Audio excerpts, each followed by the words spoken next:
നിയമസഭാ തെരഞ്ഞെടുപ്പിലേക്ക് പോകുമ്പോൾ ഇത്തരത്തിലുള്ള ശുദ്ധീകരണ പ്രവർത്തനം നടത്തിയേ പറ്റുള്ളൂ. കാരണം എന്താണെന്ന് വെച്ചാൽ ജനങ്ങളുമായി ബന്ധപ്പെട്ട് നിൽക്കുന്ന ഒരു പാർട്ടിയാണല്ലോ ഇത്.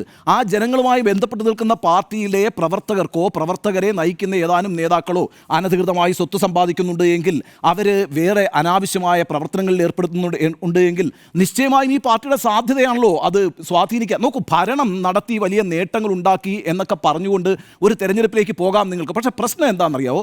എൻ്റെ മുന്നിൽ കാണുന്ന പാർട്ടി പ്രവർത്തകർ എങ്ങനെയാണ് എന്നോട് പെരുമാറുന്നത്, ആ പാർട്ടി പ്രവർത്തകർ ഏർപ്പെട്ടുകൊണ്ടിരിക്കുന്ന കാര്യങ്ങൾ എന്തൊക്കെയാണ് എന്നുള്ളത് എന്നെ വലിയ രീതിയിൽ സ്വാധീനിക്കും. ഇപ്പോൾ ഒരു ഉദാഹരണം പറയാം. തൃശ്ശൂർ കരുവന്നൂർ സഹകരണ ബാങ്കുമായി ബന്ധപ്പെട്ട് ഈ റിപ്പോർട്ടിലുണ്ടല്ലോ അതേ സംബന്ധിച്ചുള്ള വിമർശനം. കരുവന്നൂർ ബാങ്കുമായി ബന്ധപ്പെട്ടുണ്ടായിട്ടുള്ള വിവാദങ്ങൾ കേരളത്തിലുടനീളം ഒരു വിഷയമായിരുന്നില്ലേ? ഒരു സ്ത്രീയുടെ ജഡം എടുത്തു വെച്ചുകൊണ്ടാണ് അന്ന് അവിടെ വലിയ പ്രകടനങ്ങൾ നടന്നത്. എത്ര മനുഷ്യർക്ക് ചികിത്സ കിട്ടാതെ പോയി. ഈ വിഷയം എന്ന് പറയുന്നത് ഒരു പ്രാദേശിക വിഷയമായിട്ട് നിൽക്കില്ല. ഇതിപ്പോൾ ഈ മാധ്യമങ്ങൾ വലിയ രീതിയിൽ തന്നെ അത് ചർച്ചയാക്കും. കേരളം ഉടനീളം ചർച്ച ചെയ്തിട്ടുണ്ട്.